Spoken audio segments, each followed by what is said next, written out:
presentación desde acá. Bueno, ¿pueden ver ahí la presentación? Sí, se ve. Bueno, yo les voy a ir comentando algunas características de algunas hormonas. Voy a tratar de ir un poquito a lo molecular, pero también empezar a complejizarles la situación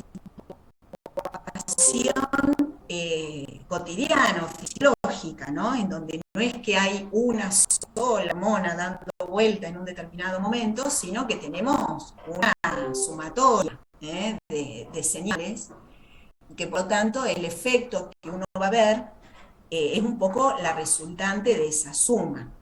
En los trabajos prácticos van a ver muchos de los temas que están expuestos acá en la unidad temática 9. En este teórico vamos a ver lo que está acá en rojo, ¿sí? Estas cuestiones generales. Muchos de los otros temas los van a ir viendo en los trabajos prácticos y en la guía de autoestudio. Después el viernes hacemos otro teórico para hablar un poco de la parte de reproducción, del ciclo ovárico o del ciclo femenino, algo de la parte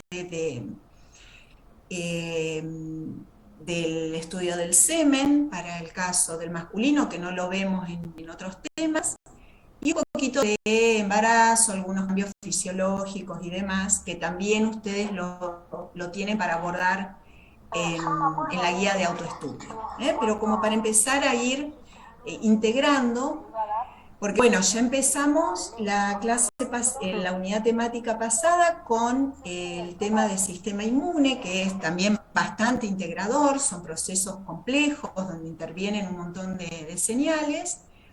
Y bueno, con esto empezamos ya sistema endocrino y ahora la unidad temática 10 ya vamos a todo sistema nervioso. Entonces, necesitamos que empiecen a manejar todas estas señales en una forma un poco más integrada. ¿Está bien? Buenas tardes, profe. Comienzo. Sí, diga. Le quería comentar algo sobre el backup. Sobre el backup. Sí, está puesto para el miércoles a las 18 horas, el 13, pero yo, por ejemplo, curso micro a ese horario. Y sí, tenía otros compañeros que también cursan pato, entonces queríamos saber si se podía cambiar el día. No, eso es un trabajo práctico, lo que se cursa ese miércoles. Voluntario para hacerlo presencial. Pero si no, también lo vas a tener para estar en el formato virtual. No es un backup. ¿Sí? Es un trabajo práctico, presencial, voluntario. En la unidad temática 9 tenemos 2 trabajos, es decir, hay 4 trabajos prácticos, 2 por semana. Eso está puesto todo en el aula. Tenemos 2 por semana y los 2 miércoles, este miércoles y el miércoles que viene, va a haber un docente dando el trabajo práctico en forma presencial para los que quieran ir, que son los que ya se anotaron, ¿sí? Se anotaron la semana pasada. Pero todavía en esta unidad temática no es obligatoria la asistencia a esos trabajos prácticos. Para la unidad temática 10, es decir, la próxima que se abra, ahí sí ya van a tener el primer laboratorio obligatorio, ¿sí? De manera que ahí van a tener que elegir, alguno va a haber más horarios, porque va a haber más docentes dando ese trabajo práctico, por lo tanto van a tener más opciones para elegir. Y también se van a anotar durante la semana previa al inicio de la unidad temática 10. Disculpe, profe, entendí mal, pero en el cronograma que subieron ahora dice backup y hay uno el 13. No, el backup es el viernes y es por Zoom. No por Zoom, es en el aula virtual. En el aula. Ujú. Es un cuestionario, como el parcial, el formato del parcial. A ver, espérate, espera. A ver qué. Yo voy a buscar el cronograma. Claro, de igual manera, por ejemplo, los viernes a las 18 horas yo también curso micro. Entonces, por ahí no sé si no pueden cambiar el horario o hacer algo para que no tenga que faltar esa clase. Mira, por ahí vas a tener que, porque eso está reservada también los horarios de Zoom que tenemos para hacer evaluaciones, ¿sí?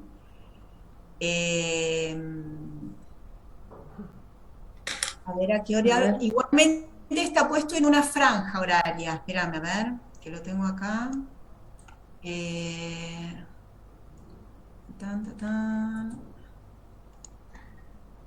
backup. Backup. Está bien. Claro, miércoles. Miércoles 13. Está bien. A las 18. Recupera el viernes. Bueno. Y ¿cuánta gente hay en esta condición que no pueden asistir o no pueden? ¿En qué horario tenés tu comisión de micro? De 5:30 a 7, pero es presencial. Yo no soy de Cipolletti, entonces por ahí tengo que viajar y demás. Claro, bueno, igualmente esto es virtual, es decir, no necesitas estar en la facu, lo podés hacer. Entonces, espera que anoto. Con la conexión en internet, claro. Claro, hay una comisión de micro, y esa comisión vos la tenés también miércoles y viernes. Sí, y me parece que habían chicos que cursaban patología el miércoles también, habían dicho por el grupo. Y todas estas son obligatorias, que hable por, ¿no? por su quinta, porque si empezamos con todos los me parece. ¿Ustedes cuándo se enteraron que estaban cursando pato y micro en esos horarios? Que se solapaban con actividades. Con las evaluaciones estas. Pues esto lo tenemos publicado ya hace rato, desde principio de mes. Son las comisiones que nos anotamos en... Por eso, ¿cuándo te anotaron? ¿Cuándo te anotaste vos en esa comisión? ¿Te anotaste después de tener esto publicado? No, pero fue antes, me parece. Antes de que empecemos con oficio, ellos ya habían publicado los horarios para elegir comisiones y demás.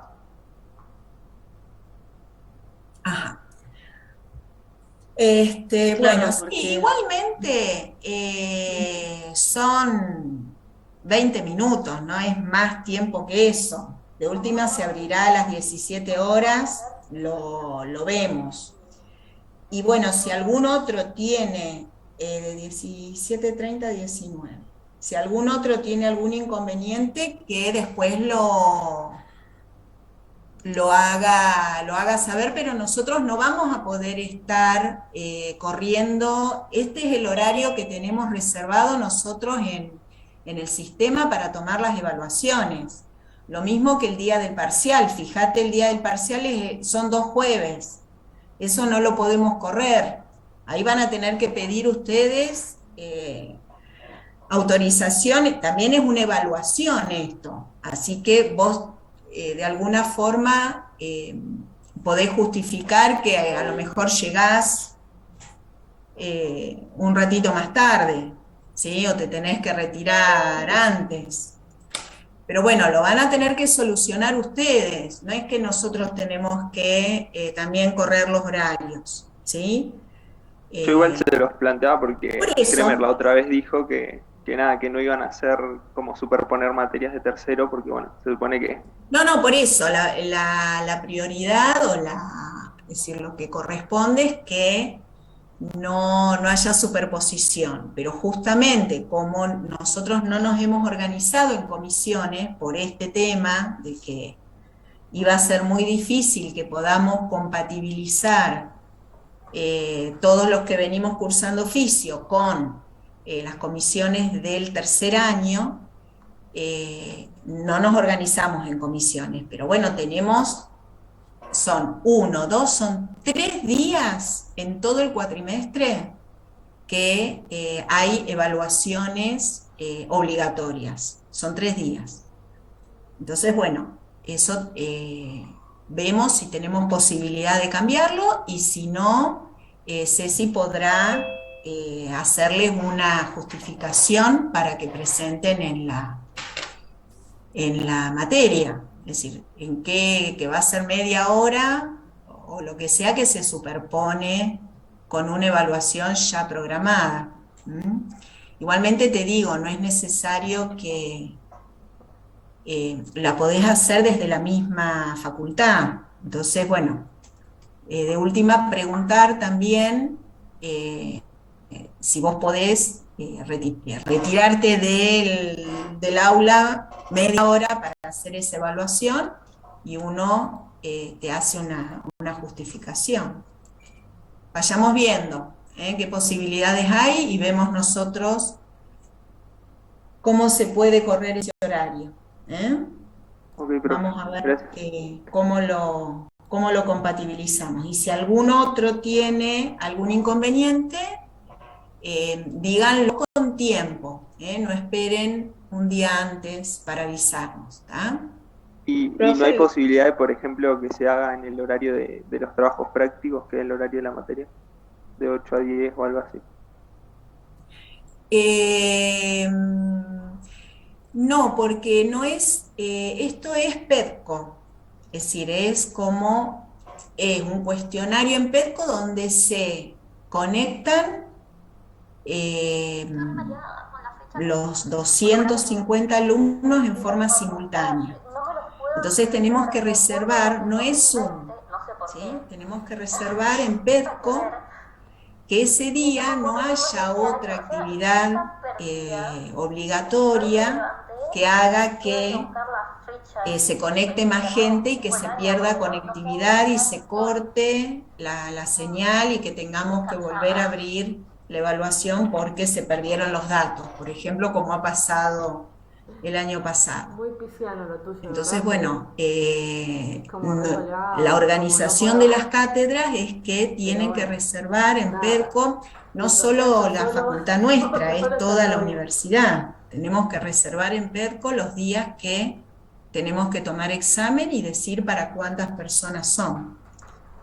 Así que, bueno, un poco eso ya está fijado de antemano por evaluación en PEDCO. Profe, ahí yo le confirmo bueno, que sí también. ¿Cómo, Irina? Que el miércoles también hay una comisión de parto a esa hora. Yo no sé cuándo cambiaron no había escuchado que habían cambiado el cronograma, porque yo ya lo había descargado y me había anotado las fechas. No sabía que había cambiado las fechas. ¿Cómo cambiado las fechas? No, es que no están cambiando. Porque yo descargué un cronograma a principios de marzo y me anoté todas las lecciones y todo, lo imprimí y lo pasé a un calendario y no lo tenía eso de que el miércoles teníamos que rendir. No, por eso te digo, porque son fechas que hay que reservar en concordancia con la universidad. ¿Sí? Sí, lo entiendo, pero no sabía que se había actualizado y que lo habían puesto un miércoles, porque yo lo tenía anotado el viernes. Lo que pasa es que creo que no es Semana Santa, no es el viernes feriado ese, por algo se puso el miércoles. Sí, que se estaba fijando. Claro, por eso. Ese miércoles, en realidad 13, es una excepción porque justo ese viernes es santo. La otra es que la hagamos el viernes santo, si no. Exacto, es la otra. Porque después el resto de las evaluaciones 14. Sí caen día viernes.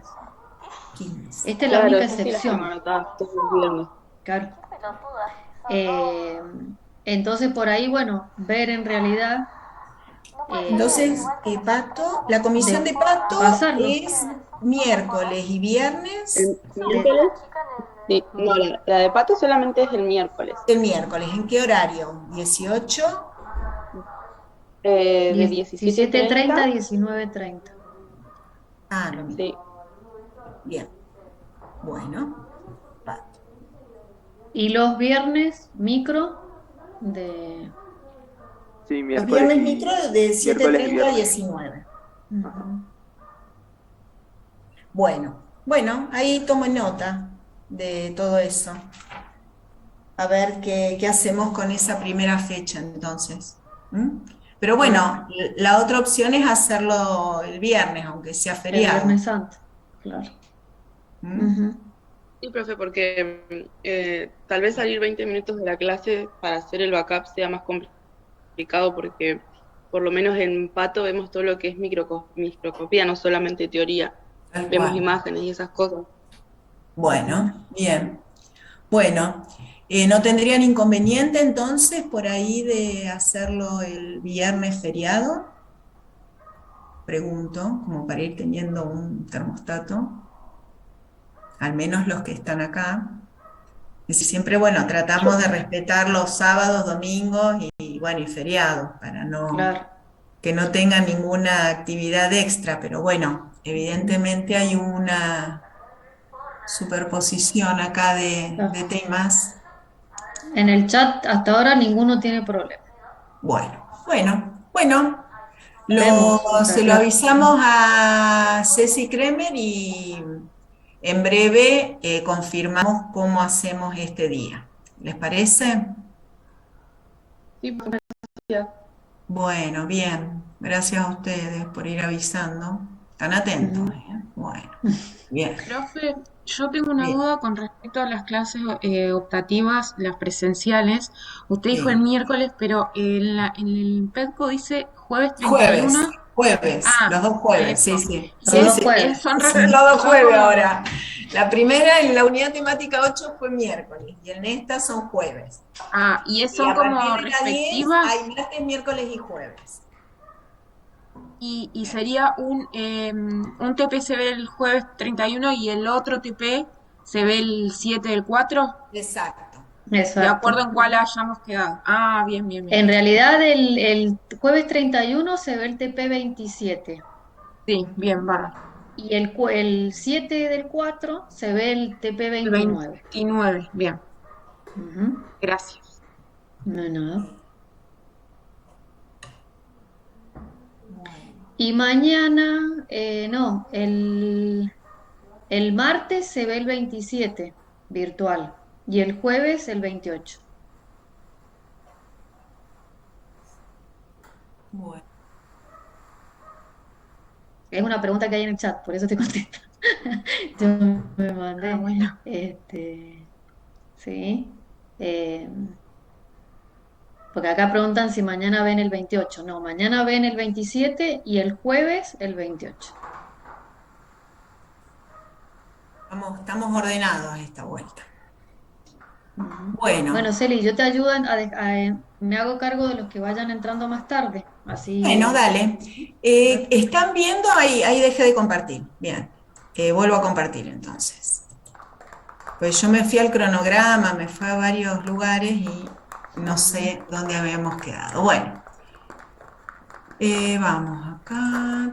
Bueno, entonces, para empezar con esta unidad temática 9, que tiene que ver con crecimiento, reproducción y envejecimiento, definimos estos conceptos que ya los han manejado, los conocen, de crecimiento, que es aumento del tamaño del cuerpo, ya sea como un todo o de alguna parte de él, y los procesos celulares que intervienen son la hiperplasia, la hipertrofia y la acreción. En el caso de la maduración es un proceso biológico que conduce a que ese tejido, órgano o sistema pueda cumplir plenamente su función. Hablamos de madurez sexual, madurez esquelética, madurez motora, etc. Y el término desarrollo, que también es un proceso, y se refiere a la habilidad del individuo para desempeñarse en su entorno. El individuo desarrolla competencias motoras, intelectuales, sociales, emocionales, morales para desenvolverse en la sociedad. ¿Tá? Todos estos procesos se van a dar en forma simultánea y hay una interdependencia. Por eso les decía que ya hay que ir pensando estas distintas etapas de la vida de una forma más integrada, ¿no? Como que varias cosas están sucediendo al mismo tiempo. Y lo que vamos a comenzar hablando es del eje hipotálamo, hipófisis, hormona de crecimiento, como un modelo de sistema endocrino regulado por este eje hipotálamo hipofisario. Después ustedes en la guía de autoestudio van a abordar el eje hipotálamo hipófisis tiroides, hipotálamo hipófisis suprarrenal, hipotálamo hipófisis gónada, pero vamos a ver a qué cosas le tienen que prestar atención cuando analizan estos ejes hormonales. En el caso del eje hipotálamo hipófisis hormona de crecimiento, lo vemos ahora porque es un regulador central del crecimiento somático y del crecimiento en longitud. Y entonces vemos que participan varias estructuras, inicialmente el hipotálamo, que libera factores peptídicos, estimuladores e inhibidores, en este caso, hacia la adenohipófisis. Esa hipófisis, por la llegada de estas señales, se estimula el crecimiento de esas células hipofisarias y se secreta el producto proteico característico de cada tipo celular. En este caso, la hormona que se va a secretar es la hormona de crecimiento. Y luego esa hormona de crecimiento va a tener distintos blancos, distintos tejidos periféricos sobre los que ejerce su efecto, y esa manifestación se va a evidenciar tejido dependiente y también referido a si es un efecto metabólico, a si es un efecto sobre el crecimiento, etc. Lo característico de estos ejes es que tienen regulaciones. Básicamente la regulación es una retroalimentación negativa por intermedio de la cual los productos finales del eje van a ser una inhibición tanto de la hipófisis como del hipotálamo.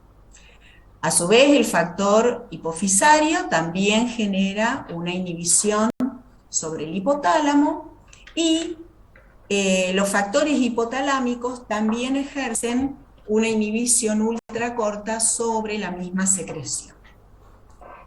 En el caso de este eje, vemos que también tenemos una regulación positiva hacia el mediador que es inhibitorio.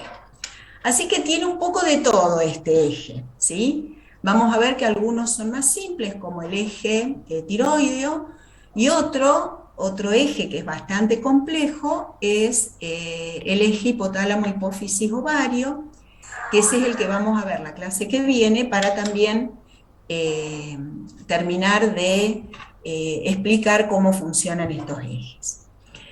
Sobre estas estructuras, tanto el hipotálamo como la hipófisis, además de ejercer efectos los mediadores que participan del eje, hay un montón de otras señales que van a actuar como estimuladores o como inhibidores.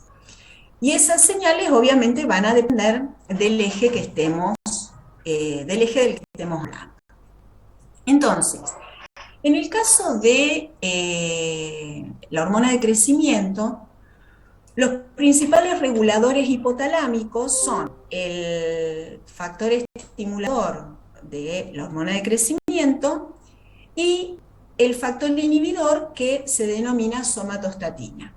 Acá lo tienen con otra sigla, acá les puse, también es el otro nombre con el que se conoce, pero sería la somatostatina. Entonces, el hipotálamo libera dos mediadores, uno que estimula la liberación de hormona de crecimiento y otro que la inhibe. La presencia de esta señal inhibitoria es esencial para generar la pulsatilidad de la hormona de crecimiento.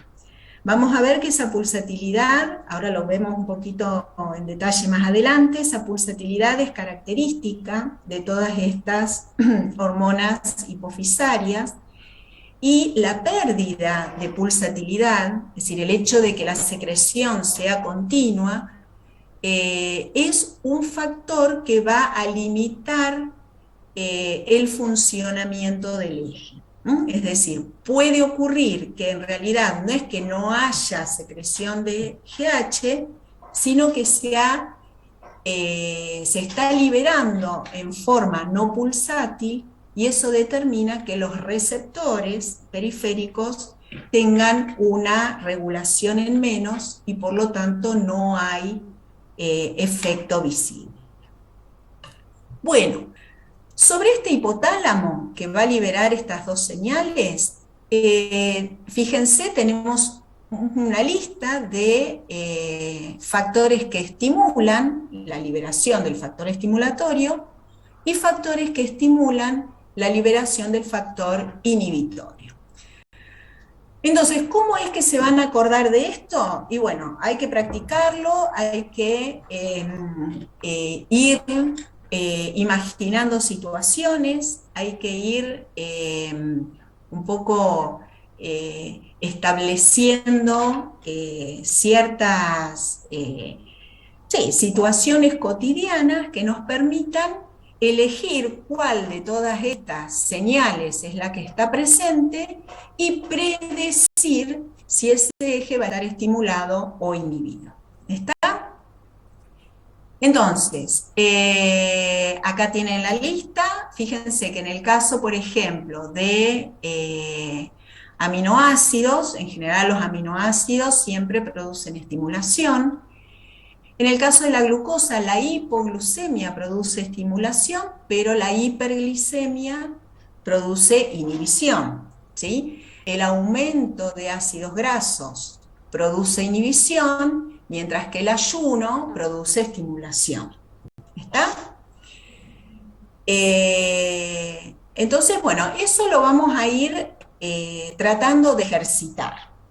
Acá también se incluye, por ejemplo, el IGF-1, que sería uno de los productos finales de este eje, y como dijimos al principio, por retroalimentación negativa va a estimular el factor inhibitorio, ¿verdad? Yo se los acomodé acá de otra manera. Son algunos de estos reguladores, son los más importantes, ¿no? Los que deberían ustedes poder manejar fácilmente, ordenados de acuerdo a otro criterio, ¿sí? Fíjense, tenemos noradrenalina, acetilcolina, dopamina, serotonina, que todos ellos tienen la característica de que son mediadores en el sistema nervioso central. Entonces podemos decir que estas son influencias centrales. Después tenemos hormonas sexuales, el IGF-1, hormona de crecimiento, grelina, hormonas tiroideas, que tienen la particularidad de que se producen por fuera del sistema nervioso central, pero el efecto lo hacen ya sea sobre el hipotálamo o la hipófisis, o a veces en ambos lugares. Así que estas serían hormonas periféricas que llegan al sistema nervioso central. Ahora, cuando empecemos a ver sistema nervioso central, vamos a ir estudiando cuáles son los lugares por donde esas hormonas o esas señales periféricas, que en este caso acá, en este renglón, son hormonas, pero fíjense que también las señales pueden ser moléculas energéticas que están informando al sistema nervioso central acerca del estatus nutricional o del estatus calórico.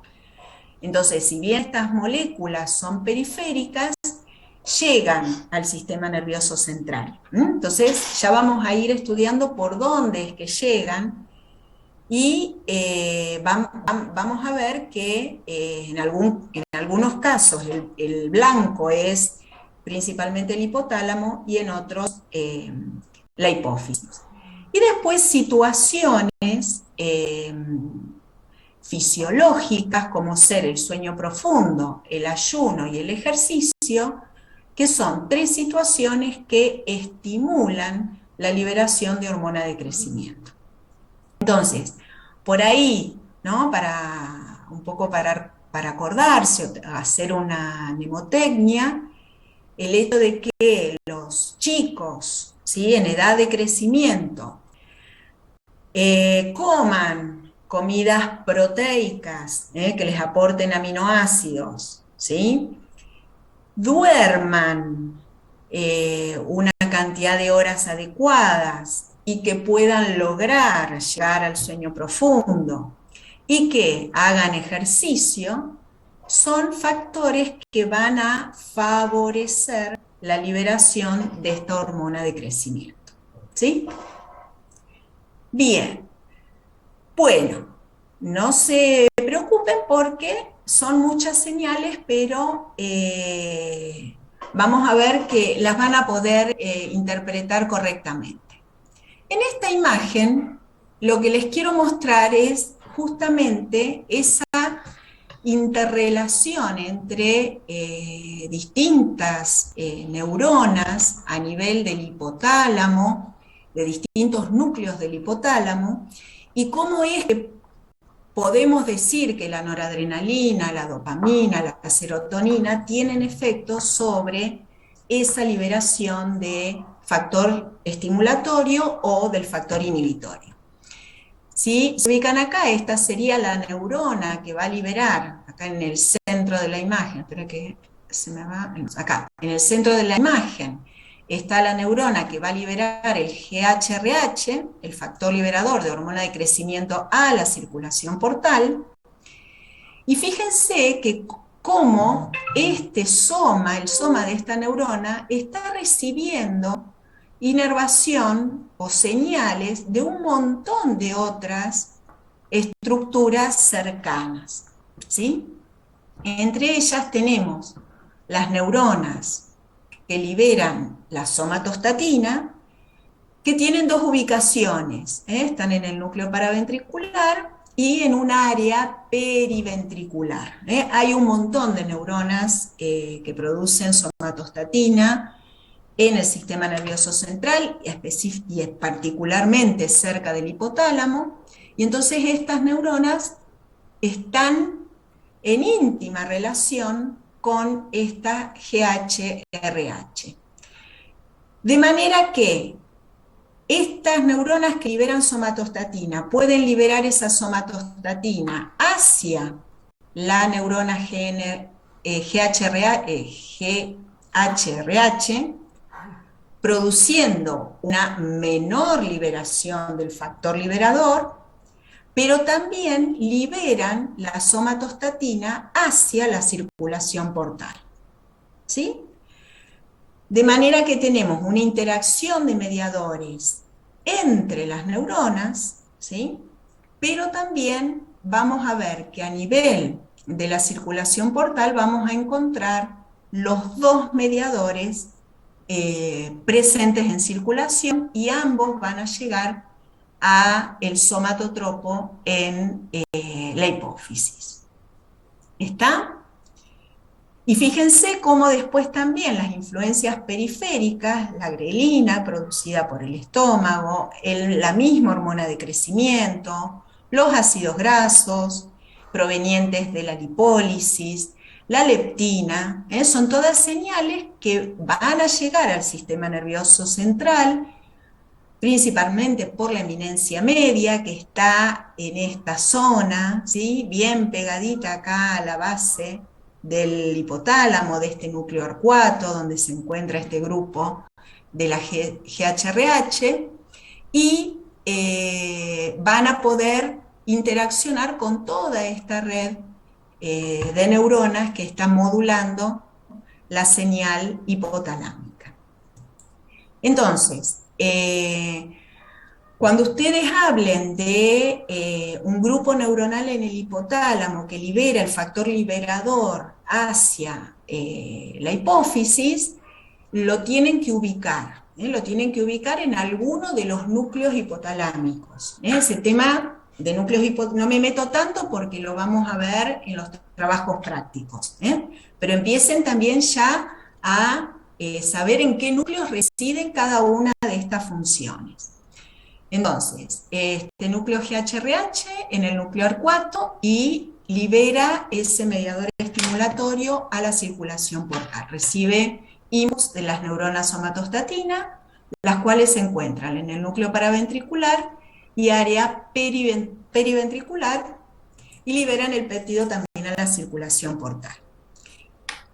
Ambos son péptidos, uno es de 44 aminoácidos, el otro tiene 2 isoformas, una más corta, otra más larga. Ambas circulan libres por sangre, son péptidos, son hidrosolubles. Y en el caso de GHRH es rápidamente inactivado por una peptidasa. Esto hace que la vida media de estos factores sea muy corta, del orden de 1 minuto, segundos, minutos, no más que eso. Y esto tiene importancia porque se está viendo que, por ejemplo, los receptores para este GHRH, por ejemplo, que es un receptor acoplado a proteína G, estos receptores no se encuentran solo en la hipófisis, sino que también hay en otras localizaciones como el miocardio, la piel, el páncreas. Pero ¿por qué no vemos efectos de este GHRH en estas otras localizaciones? Y por su vida media tan corta. Lo mismo pasa con la somatostatina. El tema es que para la somatostatina hay gran producción en otros tejidos periféricos. Hay producción de somatostatina en el páncreas, gran cantidad en el tracto gastrointestinal y también en el sistema nervioso central. Hay 2 tipos, uno de 14 aminoácidos, otro más largo, y hay 5 tipos de receptores diferentes para esta somatostatina que se expresan en una gran variedad de tejidos. Así que vamos a estar nombrando a la somatostatina como un mediador inhibitorio de un montón de procesos mediados por otras hormonas. Bueno, el tema es que al somatotropo, en la adenohipófisis, llegan simultáneamente GHRH y la somatostatina. Pero bueno, ¿qué ocurre en ese somatotropo? Entonces acá tenemos un despliegue de toda esta cascada intracelular de señalización que genera la unión, ya sea del factor estimulador sobre su receptor o del factor inhibitorio sobre su receptor. Fíjense, el factor estimulador estimula una proteína GS, de manera que hay aumento de AMP cíclico, ¿sí? La unión de somatostatina a su receptor activa una GI, que determina una inhibición de esta adenilato ciclasa y una disminución del AMP cíclico. Y después, los niveles resultantes de AMP cíclico son los que van a determinar el grado de activación de esta proteína quinasa A, el grado de fosforilación del CREB y el grado de síntesis de novo y de liberación de la hormona de crecimiento. Por otro lado, esta liberación también está mediada por la vía de la fosfolipasa C, inositol trifosfato, y liberación de calcio de los reservorios intracelulares, y también a través de la vía del óxido nítrico y GMP cíclico, ¿sí? Estas contribuyen a la liberación de hormona de crecimiento, pero también activadas secundariamente a la activación de este receptor GHRH. ¿Estamos de acuerdo hasta acá? Pero actúan simultáneamente, ¿sí? Entonces, el resultado final, la cantidad final de GH que se libere va a depender de la cantidad final de AMP cíclico que haya, que es la resultante del balance entre estas dos señales opuestas. Bien, esa hormona de crecimiento o somatotrofina es una proteína de 191 aminoácidos con 2 puentes disulfuro, un peso molecular de 22 kilodalton, y que va a circular. Esta es la estructura primaria y esta es la estructura terciaria, como queda plegada una vez que ya está sintetizada. Y en esta imagen se ve cómo interacciona esa hormona de crecimiento ahora sobre el receptor de la hormona de crecimiento. Bueno, en circulación esta hormona de crecimiento va unida a 2 proteínas transportadoras. La mitad más o menos se une a la GH binding protein, que se abrevia de esta manera, y esta proteína corresponde al dominio extracelular del receptor, ¿sí? Sería como esta parte, ¿sí? Escindida de la membrana, soluble. Eso constituye la binding protein, y es una unión de alta afinidad. Y ahora vamos a ver qué función tiene esa unión. Y otro 5% circula unida a una macroglobulina modificada con una unión de baja afinidad. Y el resto va libre. Entonces, recuerden siempre que la fracción que ejerce el efecto biológico es la libre. ¿Está? La vida media de esa hormona de crecimiento libre en plasma es baja, es decir, es baja. Es de los factores liberadores que duraban 1 minuto, estos están entre 6 y 20 minutos. Pero es una vida media relativamente corta. ¿Está? Y el principal mecanismo por el cual esta hormona de crecimiento desaparece de circulación es porque se filtra por glomérulo, ¿sí? Por eso les puse acá el dato de cuál es el peso molecular, porque acuérdense que había una selección por tamaño de las proteínas, y tomábamos a la albúmina como la proteína plasmática, cuyo tamaño nos decía que a partir de ahí las proteínas más grandes, la albúmina y las proteínas más grandes que la albúmina iban a quedar retenidas en el espacio vascular y no iban a pasar al ultrafiltrado. Pero sin embargo, la GH es una proteína más pequeña que la albúmina y por lo tanto lo que está libre, lo que no está unido a una proteína transportadora, se va a perder por glomérulo.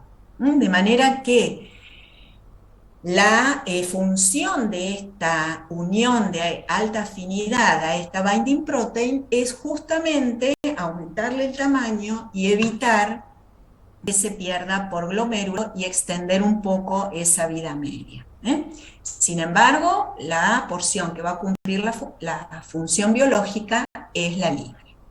¿Sí? Bueno, acá está el tema de la pulsatilidad. El hecho de que, digamos que la secreción de GH es pulsátil, quiere decir que se libera de esta manera. Se libera un poco, no se libera. Se libera, no se libera. No se libera. Se libera, no se libera. No se libera. Se libera, no se libera. No se libera. Esta pulsatilidad, estos picos que se observan en la secreción, en la aparición de esa hormona de crecimiento en sangre, no es continua, no es constante, sino tiene esa característica de pulsatilidad, es asegurada por la presencia de esta somatostatina, que cuando los valores de hormona de crecimiento aumentan, se activan las neuronas que liberan somatostatina y producen tanto una inhibición sobre la neurona GHRH, pero también aumenta la proporción de somatostatina que llega a la hipófisis, y por lo tanto el balance de esas dos señales adentro del somatotropo determina que los valores de MP cíclico disminuyen y por lo tanto no hay salida de GH. La síntesis a lo mejor continúa, mucho más lenta, y cuando los niveles de MP cíclico vuelven a aumentar, vuelve a haber un nuevo pulso, una nueva liberación de hormona de crecimiento. Eso quiere decir que es pulsátil, lo vemos durante todo el día. Y la otra característica que tiene es que es circadiana. Circadiana quiere decir que tiene un patrón de secreción cada 24 horas que se repite. Y puntualmente para la hormona de crecimiento, ese patrón de secreción determina que los niveles aumentan durante la fase de sueño. Es decir, vamos a encontrar niveles mayores de hormona de crecimiento durante la noche que durante el día. Y ese es el patrón circadiano normal, ya que hay una relación entre esa activación o ese estadio de sueño profundo y la mayor actividad de estas neuronas GHRH, ¿sí? Pero no solo la secreción de GH es pulsátil y es circadiana, como vemos en este gráfico, sino también presenta dimorfismo sexual. Quiere decir, el patrón de secreción en la mujer es diferente al patrón del varón. Tiene picos más pronunciados en el caso de la mujer y menos pronunciados en el caso del varón. Y esto también tiene que ver con esas conexiones que tiene esta GHRH en el hipotálamo con otras neuronas que controlan los otros ejes endocrinos, particularmente con el grupo de neuronas GNRH, que son las neuronas que liberan el factor liberador de gonadotrofinas. Esas neuronas, durante el desarrollo fetal, se ubican ya en el hipotálamo y hacen conexiones distintas según, ¿sí?, el sexo del feto. Eso está controlado por la testosterona fetal, y esa organización del centro gonadotrófico que ocurre durante el desarrollo fetal va a determinar que el ovario funcione en forma cíclica durante la edad reproductiva de la mujer y que el testículo, en cambio, tenga un funcionamiento más continuo, ¿sí? Entonces, ese centro gonadotrófico, de alguna forma, impacta o modifica el patrón de secreción de las neuronas GNRH, por lo que decimos que hay un dimorfismo sexual. Hay una diferencia en el patrón de secreción atribuida al sexo de la persona. Bueno, miren todos los detalles que van a tener que ir prestándole atención cuando vayan analizando los ejes de las distintas hormonas. Bueno, ya hicimos liberar, ya hubo liberación de GH, de hormona de crecimiento, a partir de la adenohipófisis. Esa hormona de crecimiento dijimos que va unida en un 50% a una proteína transportadora, y ese tiempo de vida media le va a permitir llegar a los tejidos periféricos en donde se van a encontrar los receptores para esta GH. El receptor de GH pertenece a la familia de receptores de citoquinas, clase 1, ¿sí? Con un dominio extracelular, uno transmembrana y otro intracelular. La característica es que el receptor en sí carece de actividad tirosinquinasa propia. De manera que deben unirse proteínas tirosinquinasa al receptor para producir o para transducir la señal. Específicamente en el caso del receptor de GH, en estos segmentos Box1 y Box2 de los dominios intracelulares es donde se van a unir las quinasas Janus, las JAK2, que estas son las que se fosforilan y activan cuando la GH se une en el dominio extracelular.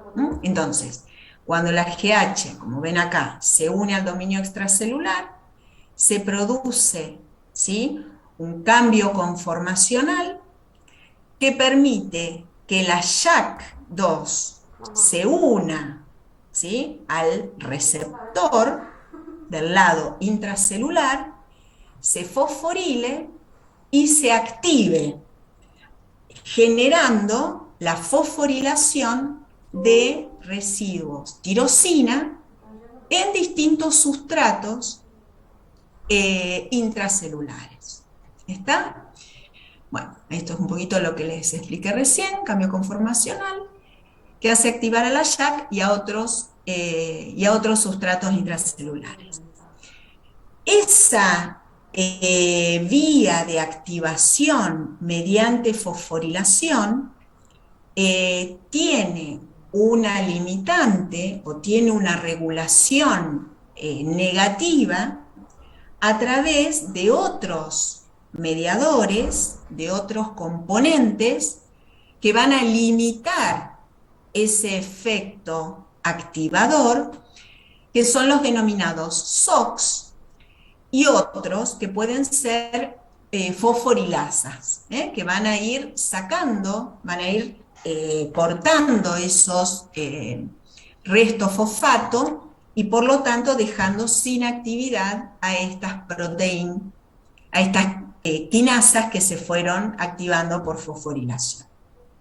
Entonces, acá en esta imagen se ven las principales vías que activa el receptor de hormona de crecimiento, que es el sustrato del receptor de insulina, los STAT, que son los elementos de transcripción, la vía del fosfatidilinositol 3 quinasa, ¿sí?, generando la activación mTOR. Todos los STAT, fosfatidilinositol 3 quinasa, y ahora después vamos a ver el sustrato del receptor de insulina, van a terminar modificando la transcripción de genes, ¿sí?, que van a mediar el crecimiento, el metabolismo, la supervivencia, eventualmente la diferenciación. Y en el caso de esta otra molécula adaptadora, la SRC, no requiere la interacción con la Janus quinasa. Y también genera toda una serie de activación de mediadores intracelulares que tiene que ver nuevamente con la transcripción génica. Entonces, el efecto de esta activación del receptor de hormona de crecimiento tiene que ver con la expresión de genes relacionados con la supervivencia, con la proliferación, con el crecimiento, con el metabolismo. Y en esta imagen se ve lo mismo, pero agregamos también que entre los genes que se transcribe la señal inhibitoria. Esto lo han visto la clase pasada en Inmune, que siempre que se activa o siempre que aparece una señal estimulatoria, atrás se agrega también una señal que frena, o una citoquina, una interleuquina que va a ir frenando el proceso, para darle una autolimitación en el tiempo. Obviamente, defectos en la síntesis de estos SOX va a determinar que todas estas vías estén activas en forma permanente, y esta transcripción de genes exacerbada puede condicionar un crecimiento desregulado de ese tejido, ¿sí? Bueno, vamos a los efectos de esta hormona de crecimiento una vez que se une a su receptor. Dijimos que los principales, es decir, la hormona de crecimiento tiene receptores en todos los tejidos, pero los efectos más notorios o más visibles se dan por la acción de la hormona de crecimiento a nivel del tejido adiposo, a nivel del hígado, a nivel del músculo y a nivel del resto de los tejidos como el páncreas, intestino, tejido conectivo, riñón, corazón, pulmón, sobre todos los tejidos funciona. Y sobre los condrocitos para determinar ese crecimiento lineal.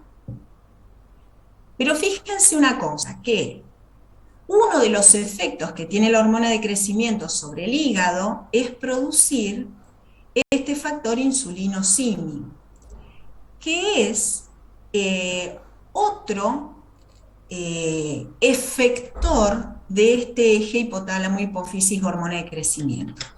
Dijimos que la hormona de crecimiento tiene una vida media entre 6 y 20 minutos, pero el hecho de que su acción en el hígado produzca estos IGFs, y estos IGFs, al estar asociados a proteínas transportadoras con gran afinidad, hace que el efecto de los IGF perdure más tiempo. Sin embargo, vamos a tomar algunas consideraciones, ¿sí? Porque los IGF pueden ser producidos también localmente por todos los tejidos, pero el nivel de factor insulino-símil que encontramos en sangre está directamente relacionado con la producción hepática. Entonces, fíjense que la hormona de crecimiento a nivel del tejido adiposo genera aumento de lipólisis y menor captación de glucosa.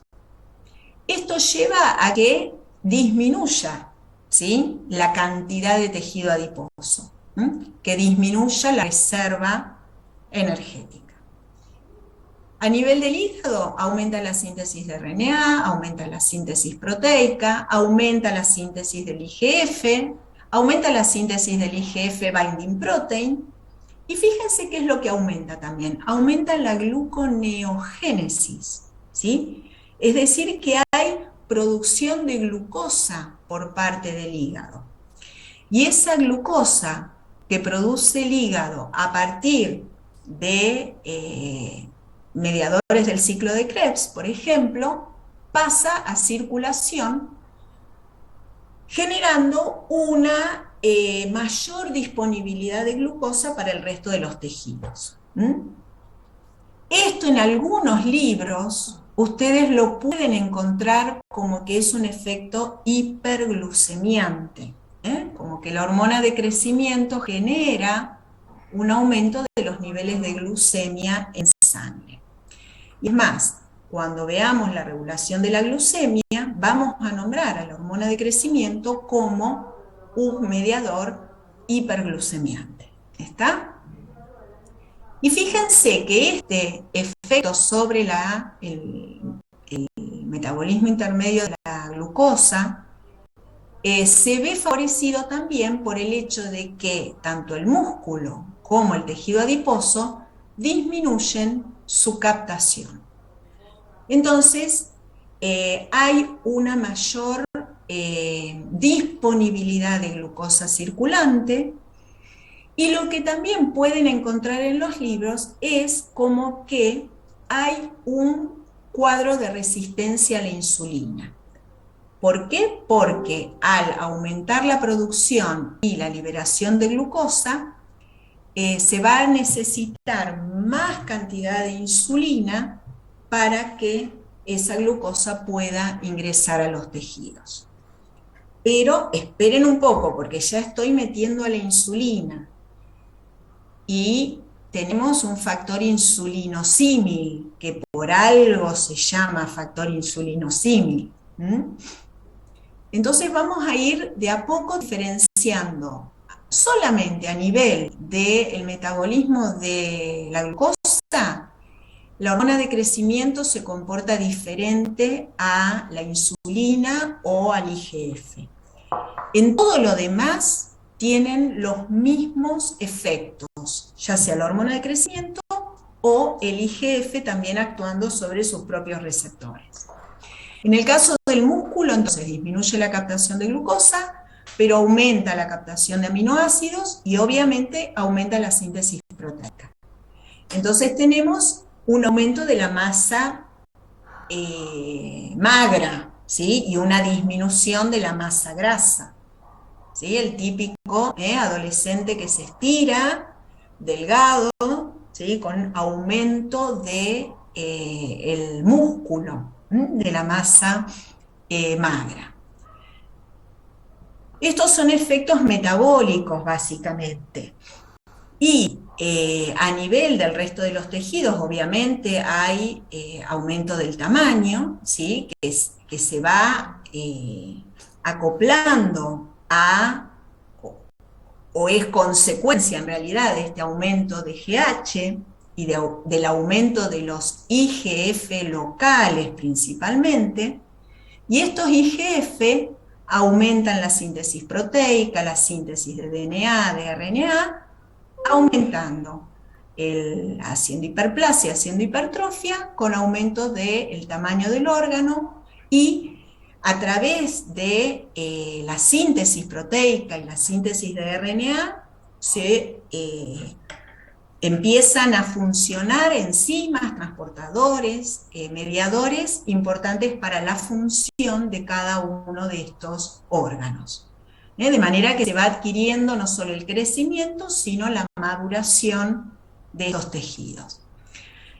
Y a nivel de los condrocitos, que es el primer lugar en donde se encontraron estos IGF, por eso se los llamaron factores de sulfatación, o somatomedinas, mediadores de la acción de la hormona de crecimiento, aumentan el depósito de condroitinsulfato, aumentan el depósito de colágeno, nuevamente aumenta la síntesis proteica y de DNA-RNA, nuevamente contribuyendo al aumento de longitud, ¿sí?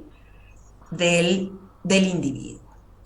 Bueno, este cuadrito resume bastante bien los efectos de la hormona de crecimiento y vemos cómo, entonces, hay algunos procesos que están más controlados o mejor controlados por los factores insulinosímil. Pero quiero que vean acá estos efectos metabólicos que nombrábamos recién sobre el tejido adiposo y sobre el músculo. Fíjense cómo, si esta es una célula de tejido adiposo, ¿sí? Con su receptor de hormona de crecimiento, que al unir la hormona de crecimiento se activa, se puede unir la JAK2, se fosforila y empieza a fosforilar todos estos mediadores que van a regular la transcripción génica, por un lado. Pero entre las proteínas que se fosforilan, ¿sí?, tenemos esta lipasa sensible hormona, que aumenta su expresión génica y se fosforila. La fosforilación de esta lipasa sensible hormona determina que haya una hidrólisis de los triglicéridos. ¿Está? Mientras que la activación de esta proteína quinasa A, que normalmente ocurre mediante la unión de la adrenalina o noradrenalina a su receptor adrenérgico, fosforila estas perilipinas, favoreciendo también el primer paso en la degradación de triglicéridos.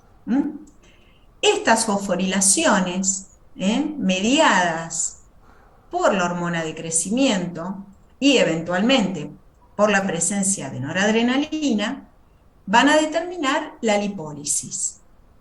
Esa lipólisis determina que esos ácidos grasos libres abandonen el tejido adiposo. Y a medida que se van desarmando estas gotas de grasa, el tamaño de esos adipocitos disminuye. Y tenemos que disminuye el tamaño del tejido adiposo. ¿Y por qué decimos que estos ácidos grasos libres, este efecto lipolítico que tiene la hormona de crecimiento sobre el tejido adiposo genera resistencia a la insulina? Porque estos ácidos grasos libres interfieren con el mecanismo de transducción de ese receptor de insulina. Uno de los mecanismos que proponen, fíjense, esta sería una célula muscular, por ejemplo.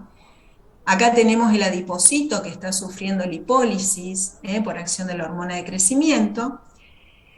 Y si esos ácidos grasos son saturados, van a producir una acumulación de diacilglicerol, y este diacilglicerol luego es sustrato de esta proteína quinasa C, determinando la activación también de otras vías intracelulares que pueden ser activadas por uno de estos Toll-like receptor, activando este factor de transcripción NF-kappa-beta, que lo deben haber visto en Inmune, y este factor de transcripción lo que hace es favorecer la transcripción ¿de qué? De un SOX. Este SOX era esta proteína o este elemento inhibitorio o regulador negativo de la transducción, lo vimos en el caso del receptor de la hormona de crecimiento, pero también vamos a ver que participa en regular la funcionalidad de, por ejemplo, el receptor de insulina. De manera que este receptor de insulina, que está en esta célula muscular, que está recibiendo gran cantidad de ácidos grasos libres, no puede transducir al interior celular la información luego de la unión de insulina en forma adecuada. Y por lo tanto estos GLUT4 no se logran exponer en la membrana celular. Y por lo tanto la glucosa queda en el líquido extracelular y no entra a la célula. A esta situación la llamamos resistencia a la insulina. Porque si bien hay insulina que se une al receptor, el efecto no está ocurriendo. Y este es uno de los modelos que proponen a estos ácidos grasos como que interfieren con esa transducción de la señal intracelular, en este caso a través de la transcripción de los SOX. Y en esta imagen de acá abajo vemos, por otro lado, cómo el factor símil insulina, activando la cascada del fosfatilinositol 3-quinasa, permite la síntesis proteica, la expresión de genes y el aumento de los componentes de la célula muscular, aumento del tamaño celular y aumento de la masa magra. ¿Sí?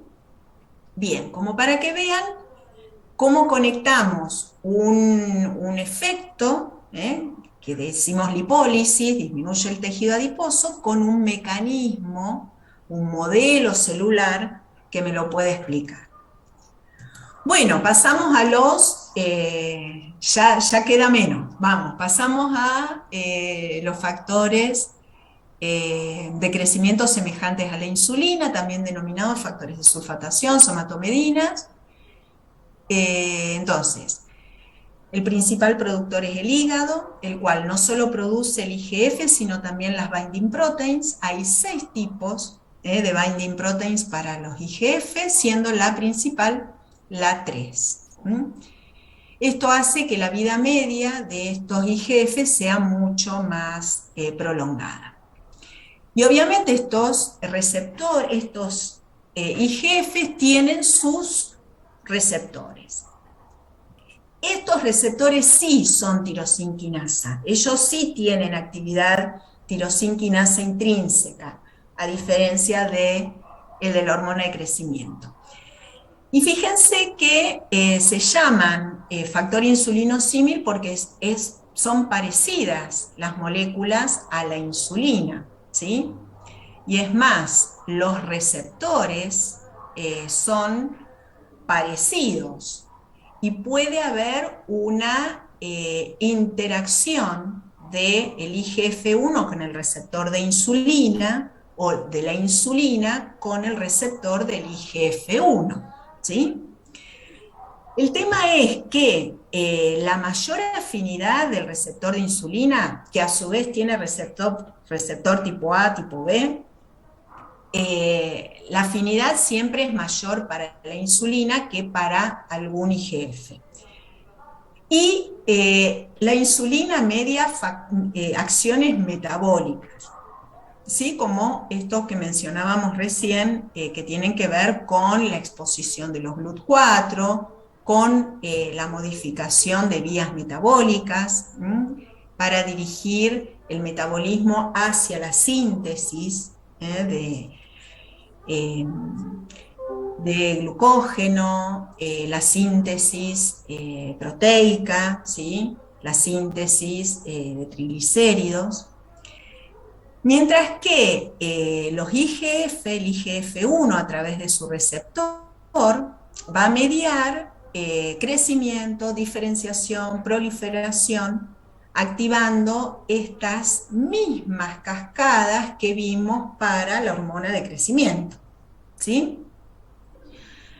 Y en el receptor del IGF-2 es un monómero, y en realidad este receptor tiene funciones que tienen que ver con la remoción de los IGF del líquido extracelular, con la migración celular, con el influjo de calcio. No estaría tan relacionado con los efectos sobre el crecimiento que estamos viendo ahora. Esta es otra imagen para que vean que son muy parecidos los receptores. Nada más que cambian los sitios, la cantidad de sitios o los lugares donde se unen el ligando, ya sea la insulina o el IGF, cambian la ubicación de los dominios ricos en cisteína. La actividad tirosinquinasa siempre está del lado intracelular, ¿sí? Y lo otro que cambian, ahora lo vamos a ver en otra imagen, es, que vamos a terminar con esto primero, que entonces la unión del ligando al receptor produce la activación de estas tirosinquinasa que está intrínseca en el receptor. Y esa actividad tirosinquinasa fosforila distintos sustratos del receptor de insulina, que es uno de los sustratos que va a fosforilar este receptor IGF una vez activado, ¿sí? Entonces, tras la activación se fosforilan estos receptores el sustrato al receptor de insulina, que al estar fosforilado puede unir otras moléculas de señalización como la fosfatidilinositol 3 quinasa y esta vía o los participantes de esta vía MAP quinasa. Estas señales, fosfatidilinositol 3 quinasa o de la vía MAP quinasa, nuevamente repetimos lo mismo: crecimiento, diferenciación, supervivencia, proliferación, metabolismo. Bien, la región C-terminal de estos receptores del factor insulino símil o del receptor de insulina, esta parte carboxilo terminal es la que le va a dar no la especificidad, sino el tipo de sustrato al que se va a usar. Si bien son entonces muy parecidos los receptores de insulina y los receptores de IGF, la homología en esa región C-terminal es baja. De manera que la función del receptor IGF es distinta a la función del receptor de insulina. Entonces, si bien comparten vías de señalización, los factores insulino-símil media efectos a largo plazo que definen el destino de la célula, mientras que la insulina posee efectos sobre la actividad metabólica. Y eso entonces se ejecuta a través de las distintas moléculas adaptadoras a las cuales se va a unir debido a esa especificidad que tienen en esta región carboxilo terminal. ¿Está bien? Porque van a encontrar esto después, van a encontrar que el receptor de insulina tipo A, receptor de insulina tipo B, obviamente unen insulina con la mayor afinidad. El receptor de IGF une IGF-1 y IGF-2 con la mayor afinidad. Pero también este receptor une insulina. Entonces, el efecto de este receptor, cuando se une la insulina, ¿es el efecto de la insulina o es el efecto mediado por esta región carboxilo terminal del receptor? ¿Cuál será? ¿Cuál me dirán ustedes? ¿Depende del ligando o depende del receptor? El fenómeno final, el efecto final. ¿Del receptor? ¿Están ahí? Del receptor, claro. Entonces, este es el importante. Pero miren lo que pasa también. Podemos tener receptores quiméricos, donde una de las subunidades corresponde al receptor de insulina y otra subunidad corresponde al de el factor insulino símil. Entonces, bueno, en estos casos también se han hecho los estudios de afinidad, y bueno, cuando la mitad que te tocó es el del receptor de insulina B, la mayor afinidad sigue siendo para el IGF-1. Ahora si tocó el A, bueno, es para los dos se unen, digamos, con la misma afinidad. Entonces vamos a tener que a lo mejor una de estas patas va a contactar a las proteínas que median los efectos de insulina, y la otra pata va a contactar a las moléculas que median los efectos de crecimiento y de supervivencia. Entonces, por eso es que son muy parecidos en sus acciones, usan los mismos receptores, cambiando las afinidades, obviamente, pero entonces, ¿cómo me doy cuenta cuál es el efecto que va a producir uno u otro?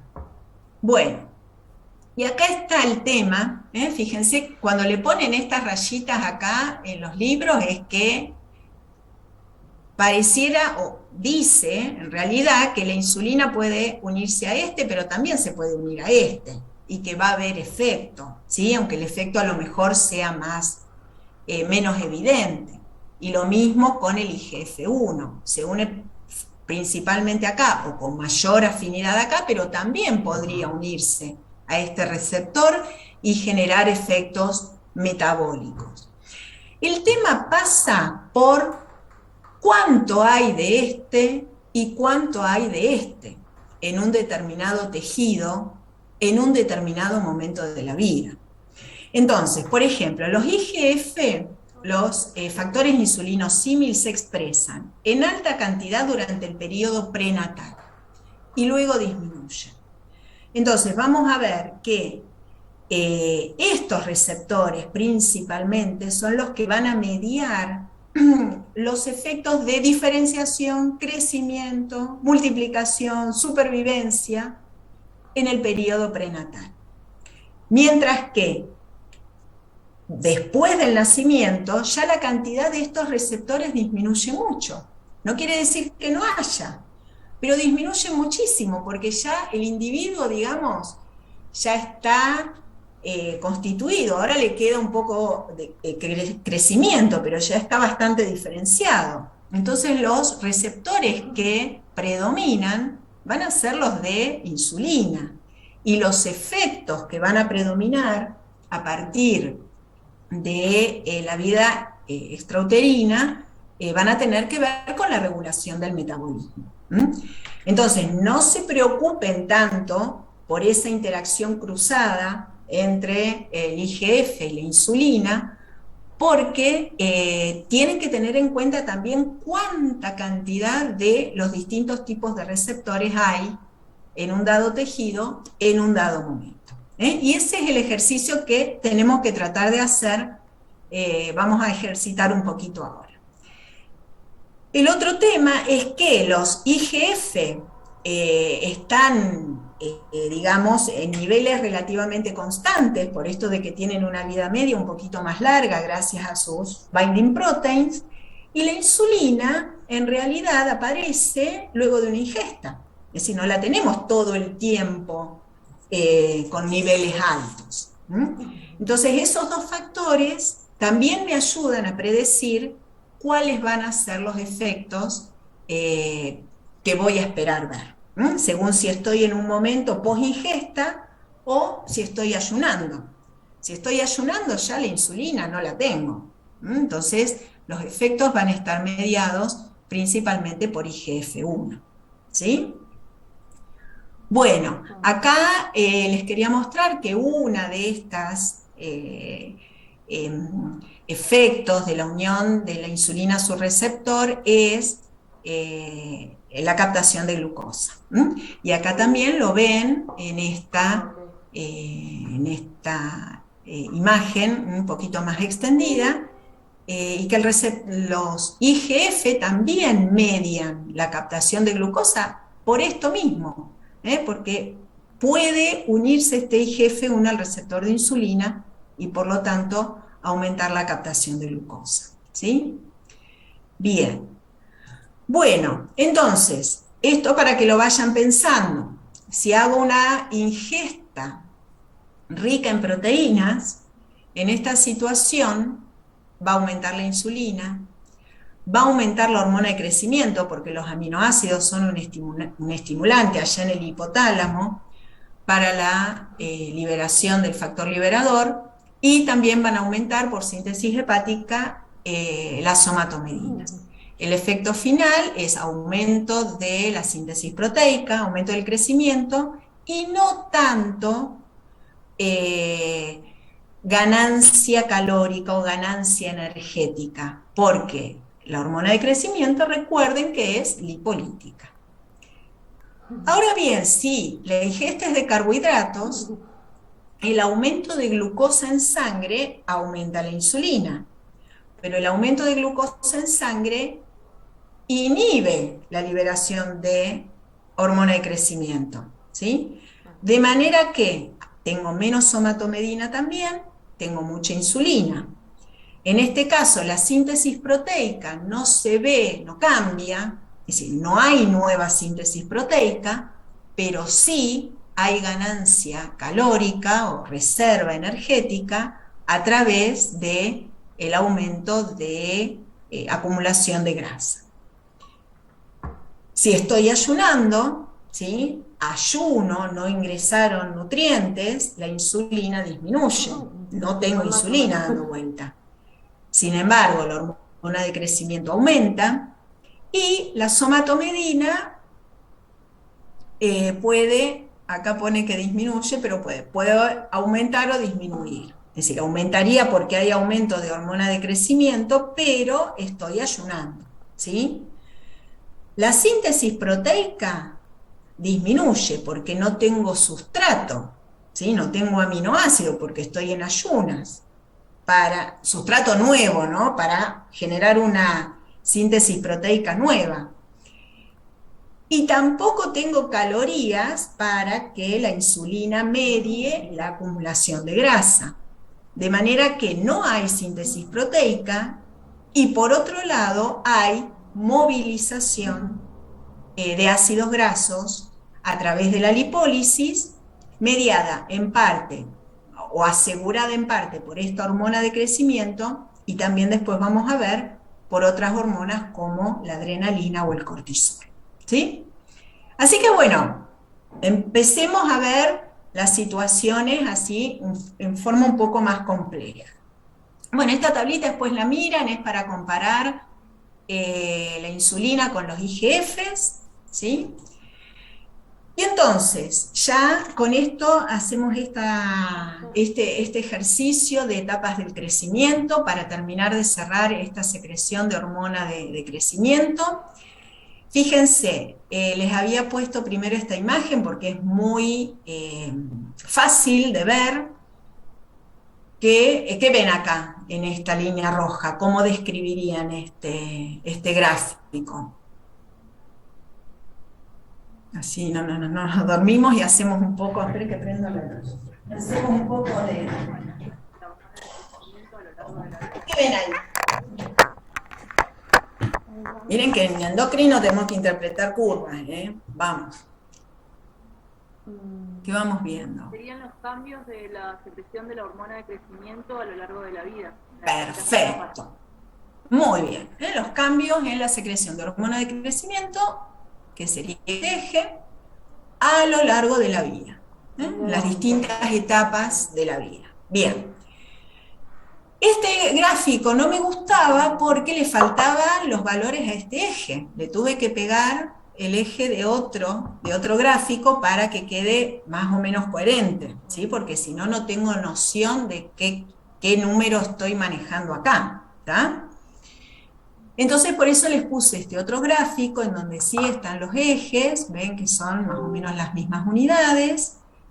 Acá tenemos los años de la vida, que un poco sería esto, pero fíjense que empieza a partir de los 10 años a tener registros de valores. Así que esta zona un poco sería acá, ¿no? Donde está empezando a crecer, por acá el pico, y después desciende, ¿tá?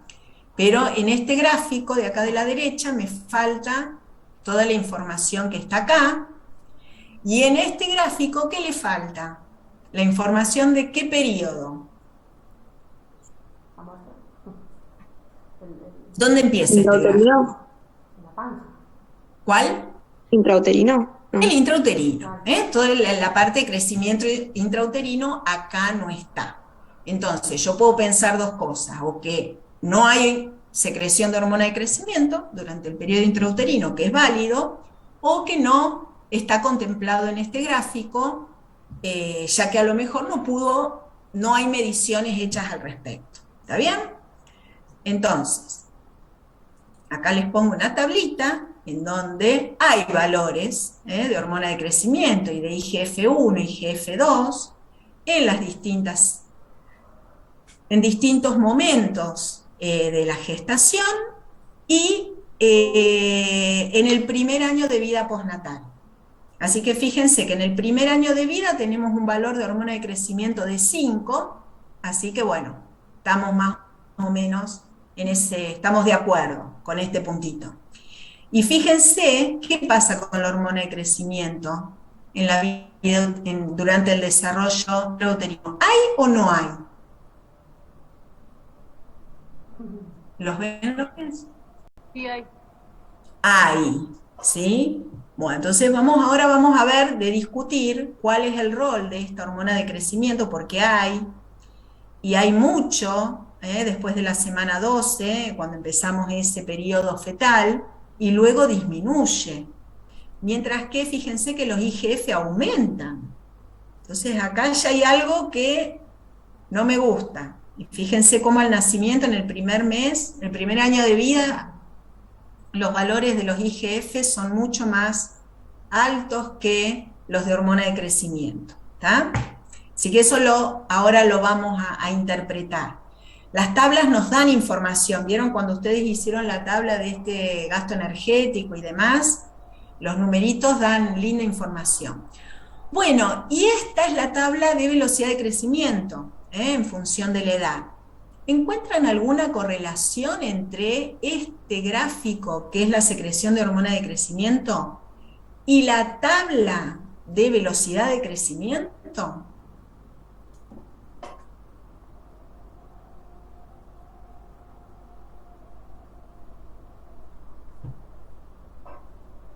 En el periodo de pubertad, donde hay mayor expresión de la hormona de crecimiento, justamente se da el mayor crecimiento de la persona, que más o menos hace pico a los 12 años. Muy bien. Entonces lo que Mónica dice es que en la pubertad, cuando ocurre este pico de secreción de hormona de crecimiento, se correlaciona con este aumento de la velocidad de crecimiento, es decir, los centímetros por año que crece un individuo a partir de acá, de los 10, 11 años, ¿sí? Es decir, este pico de crecimiento lo puedo justificar o lo puedo explicar a través de este pico de hormona de crecimiento, ¿sí? Pero siguiendo esa misma lógica, ¿dónde tengo un problema?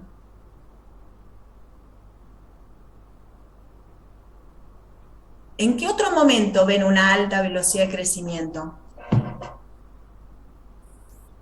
¿Entre el nacimiento y los 2 años puede ser? Muy bien, bien, al principio de la curva, bien. Acá hay una velocidad de crecimiento altísima, que va descendiendo, ¿no? En intraútero es más alta todavía, y va descendiendo hasta que más o menos se aplana ahí a partir de los 2 años. Y esto entonces, ¿qué pasa con la hormona de crecimiento en esta época? ¿Cómo está? Me vengo acá. ¿Cómo está? Está mucho más baja que en la pubertad. Baja, muy bien. Y entonces, ¿qué conclusión puedo sacar? Que ese aumento de crecimiento no depende de la hormona de crecimiento. Perfecto, ahí está. Entonces la hormona de crecimiento solita no me asegura el crecimiento en todas las etapas, ¿eh? Hay otros factores también imprescindibles y por lo tanto yo tengo que ir analizando cada una de las etapas porque tienen sus particularidades, ¿sí? Bien, excelente esa interpretación de gráficos. ¿Se entendió la conclusión? ¿Y cuál es el problema que nos surge? ¿Qué pasa? Acá está fácil. Este aumento explica esto. Pero si sigo esa misma lógica, esta alta velocidad de crecimiento no la puedo explicar a través de la hormona de crecimiento. Tiene que haber otros factores que medien esa alta velocidad. Bueno, entonces, en el periodo intrauterino, los determinantes del crecimiento intrauterino son la nutrición y el bienestar materno, el desarrollo placentario y el tamaño del útero, la expresión génica, tanto materna como del feto. Y en esta época, la GH estimula, es decir, AIGH, lo vimos en la tablita de valores, estimula la síntesis de DNA en hepatocitos, corteza, condrocitos, páncreas. Aumenta a partir de la semana 12, que es cuando ya se diferencia el eje hipotálamo en el feto, y luego disminuye gradualmente. Los IGF y los binding protein aumentan en cambio en forma sostenida, no decaen como decae la GH. Y entonces, esta síntesis de IGF durante el periodo intrauterino es por efecto del lactógeno placentario y de otra hormona de crecimiento, otro análogo, producido por el trofoblasto o la placenta, ¿sí? Bien, bueno, acá después les describo un poquito entre el periodo embrionario, pero esto ustedes ya lo han visto bastante en histología, pero para que lo recuerden. Entonces, antes de la semana 12, donde todavía no tenemos eje hipotálamo-hipófisis, los que van a controlar el crecimiento, la diferenciación, la migración y demás, son factores autócrinos y parácrinos producidos por el trofoblasto, que son factores de crecimiento, lactógeno placentario, la gonadotrofina coriónica, que la vamos a ver en uno de los trabajos prácticos, cuál es su función y demás, y los esteroides provenientes en esta primera etapa del periodo embrionario, proveniente todavía del ovario, que lo vemos la clase que viene. Y ya después, esos esteroides los produce la placenta. Bueno, y en el periodo fetal ya tenemos el eje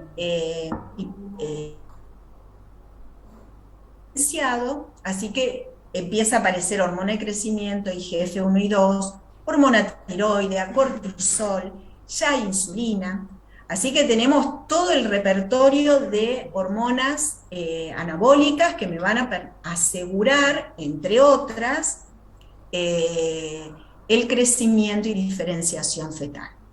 Bueno, en la unidad temática 2, en el fichero, tienen 3 o 4 diapositivas de factores de crecimiento. Así que vuelvan a mirarlo de ahí, les dejo el recordatorio. ¿Sí? Acá ven otra vez el tipo de receptor, los mediadores intracelulares que maneja y otra vez cómo controlan la expresión génica. ¿Sí? Bueno, pasamos al periodo infantil. El periodo infantil serían estos 2 primeros años de vida. Dijimos que la velocidad de crecimiento es alta y dijimos que esa velocidad de crecimiento no está directamente relacionada o exclusivamente relacionada con la hormona de crecimiento. Acá vamos a ver que es importante la insulina y son esenciales las hormonas tiroideas, ¿sí? Acá les presento un resumencito del cómo es el mecanismo de acción de la hormona tiroidea. Sintetizada, acá tienen otra vez un eje hipotálamo, hipófisis, tiroides. La T4, que se une a la tiroglobulina binding globulin y también a la transtiretina y también a la albúmina, muchas proteínas transportadoras que aseguran que llegue, ¿sí?, esa T4 a los órganos blancos.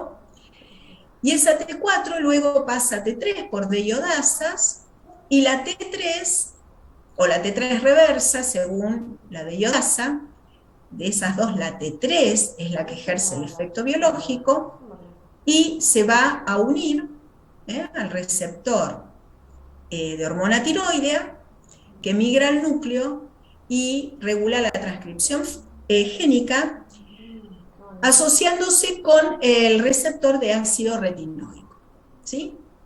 Y esto controla la expresión de genes de ese tejido en particular, ¿sí? Así que la hormona tiroidea y la insulina en esta etapa son cruciales. Esto lo vamos a ver también en el trabajo práctico, cómo el crecimiento en longitud también está mediado por la hormona tiroidea. En el periodo de la niñez, se desarrolla, esperen que vuelva un poquito atrás, porque quería que vieran en esta imagen. Acá se ve cómo los distintos tejidos se van creciendo y madurando en distintos momentos de la vida extrauterina, ¿sí? Obviamente la parte reproductiva es la última que crece y madura. Pero el sistema nervioso, ¿sí?, crece mucho en esos primeros 2 años y luego más lentamente, y el tejido linfoide es el que va a crecer a una velocidad muy rápida durante la niñez, que es lo que les decía acá. Bueno, ahora sí, en el periodo de la niñez los niveles de hormona de crecimiento van aumentando, aumenta el IGF, aumenta el crecimiento somático.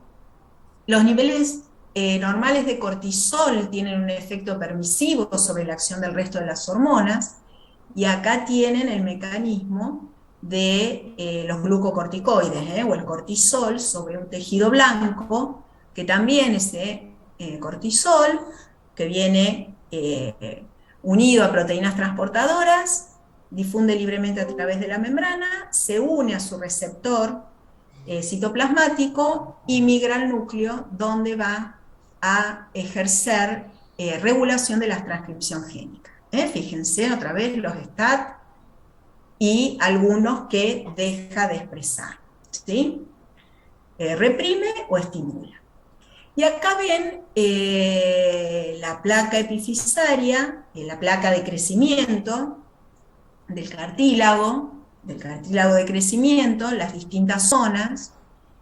En esta zona hiperplásica van a actuar el IGF-1, van a actuar el receptor, va a haber receptor para glucocorticoides, ¿sí? En la capa proliferativa, la hormona tiroides es esencial, se detecta el receptor para glucocorticoide, hay IGF, se detecta receptor para hormona de crecimiento, así que hormona de crecimiento, hormona tiroidea, glucocorticoide, tienen impacto sobre el crecimiento de esta placa de epifisaria en distintas localizaciones. Y con respecto a la corteza suprarrenal, que va también aumentando de tamaño por acción de la insulina, de la hormona de crecimiento, del IGF, cuando la zona reticular madura, determina el inicio de la adrenarca. Y el marcador que define ese momento es el aumento de dihidroepiandrosterona, que es la hormona que produce esa zona reticular. En la pubertad y en la adolescencia, que también lo abordamos en el trabajo práctico, se activa el eje gonadotrófico, los bajos niveles de esteroides gonadales son detectados por neuronas quispeptina, y comienza la liberación de GnRH por el hipotálamo y la síntesis y liberación de LH y FSH por la hipófisis. Este eje gonadotrófico ya estuvo activo durante el desarrollo fetal, pero luego acá, en el momento del nacimiento, bueno, hay una descarga, digamos, de GnRH debido a la pérdida de los esteroides placentarios.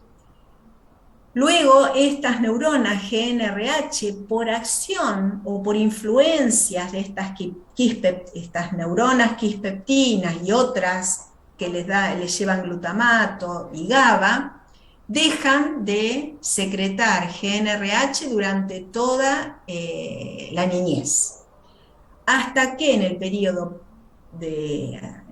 cuando comienza la pubertad, nuevamente empiezan a secretar GnRH. Se cree principalmente porque disminuye o desaparece o se atenúa mucho la influencia inhibitoria GABA y aparece la influencia de neuronas quispeptinas del área preóptica. De manera que volvemos a tener un aumento de GnRH con aumento de las gonadotrofinas que van a impactar en el crecimiento y maduración de las gónadas. Bien, entonces en esta etapa adquirimos la maduración esquelética y sexual, que también lo vemos en el trabajo práctico. Bueno, el estirón puberal, ¿sí?, que da cuenta de eso que notaba Mónica, asociado también al aumento de hormona de crecimiento, es inducido por los esteroides sexuales gonadales por dos mecanismos.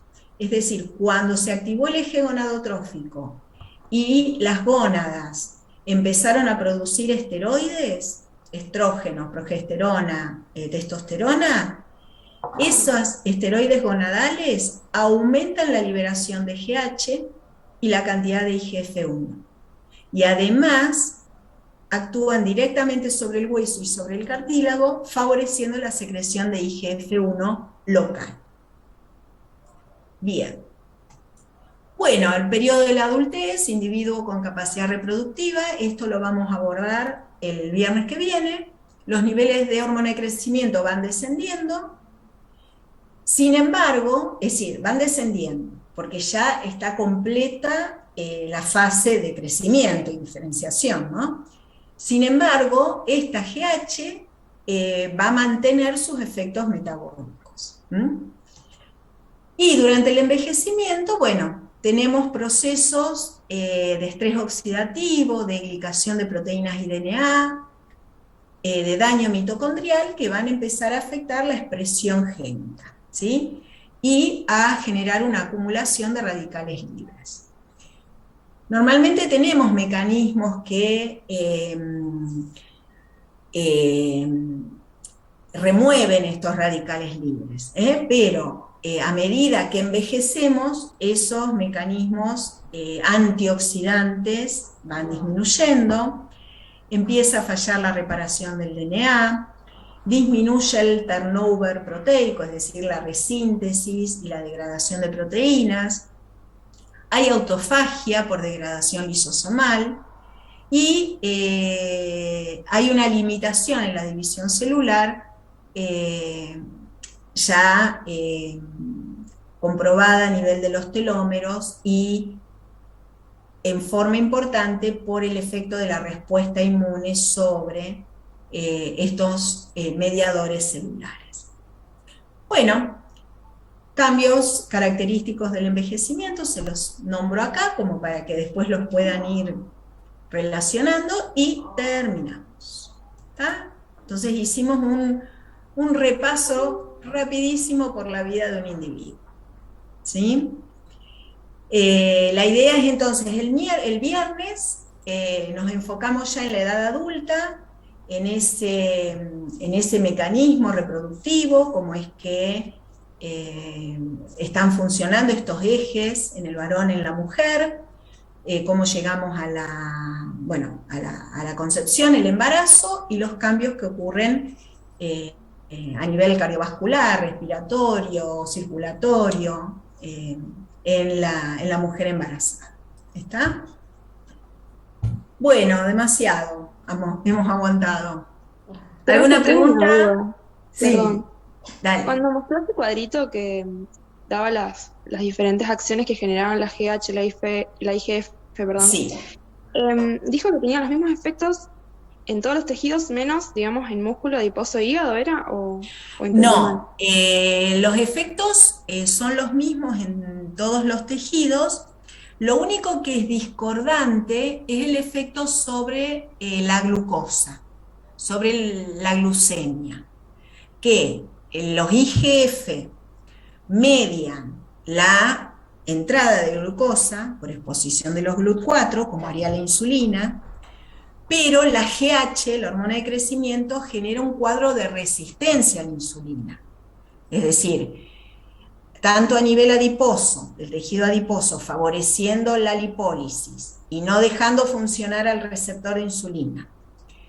A nivel del hígado, tenés que el hígado hace gluconeogénesis, por lo tanto fabrica nueva glucosa y la manda a circulación. Y en el músculo, por esa gran aporte de ácidos grasos libres debido a la lipólisis, el receptor de insulina muscular tampoco funciona. De manera que tanto el tejido adiposo como el músculo no captan glucosa y el hígado produce más glucosa que libera circulación. Ese efecto es característico de la hormona de crecimiento y es un rol importante a nivel metabólico, porque lo vamos a clasificar como un efecto hiperglucemiante, o como una de las hormonas que contrarresta la acción de la insulina. Después, el IGF-1 a nivel local, ese sí te va a permitir que la glucosa ingrese, pero no la hormona de crecimiento. Y después el resto de los efectos, el aumento de la captación de aminoácidos, el aumento de síntesis proteica, síntesis de DNA y demás, es indistinto, Lo hacen ambas, tanto la GH como el IGF-1. Ahora, ¿quién de los dos es el principal que lo hace y bueno, depende del momento de la vida. Depende cuándo hay más GH, cuándo hay más IGF-1 y depende de la cantidad de receptores que vos tenés para esos mediadores, que son en gran cantidad durante el desarrollo intrauterino y después en la fase ya de crecimiento extrauterino van disminuyendo la cantidad de receptores para los IGF, pero quedan en algunos lugares claves que todavía no terminan de crecer y madurar, como es el hueso, como es el cartílago. ¿Está? Y bueno, y las gónadas también los vamos a ver en alta cantidad. Si no, en la mayoría de los tejidos vamos a tener receptores por hormona de crecimiento. ¿Sí? Así que son muchos factores a tener en cuenta en cada momento, en cada situación que uno esté analizando. Y por ahí distinguir eso, el efecto, lo que es un efecto metabólico, que eso lo vamos a tener durante toda la vida del individuo, y lo que es un efecto netamente sobre el crecimiento, sobre la diferenciación, sobre la supervivencia, que eso está aumentado mientras haya más hormona de crecimiento. Y ya luego de la adolescencia esos niveles bajan y van cayendo a medida que vamos envejeciendo. ¿Sí? ¿Queda claro, Melina? Sí, muchas gracias. Dale, bueno, muy bien. Bueno, ¿estamos? Bueno, si no hay otra pregunta, yo ahora en un ratito ya se lo subo, por si por ahí les sirve, pero bueno, todo lo que van a ver en los trabajos prácticos no lo incluí acá. Así vamos completando desde distintos ángulos de información. Así que traten de asistir a las clases de trabajo práctico y a resolver la guía, que eso les va a ayudar a tener más información. ¿Sí? Profe, una consulta. El trabajo 27 es el de este jueves, que es presencial. Sí, y pero se da virtual mañana. también. Se da mañana virtual. Claro, dale, sí. Sí, mañana virtual y el jueves presencial optativo. Y también pasa lo mismo para el martes de la otra semana, que tienen el práctico 29 virtual, el martes, y el jueves el optativo presencial. ¿Y cuánto dura más o menos el práctico? Y 2 horas, dependiendo, ¿sí? Ah, más bien. o menos. Gracias. Algunos prácticos son un poquito más cortos, pero bueno, otros no. Bien. ¿Es en todos, profe? Bueno. ¿Cómo? ¿Cómo? ¿Es en todos? ¿O en Toschi? Todos, ¿no? En Tordos. Todo se cursa en Tordos, lo que es presencial. Bueno, listo. Gracias. Bueno. Gente, Chao, nos vemos. Gracias. Chau.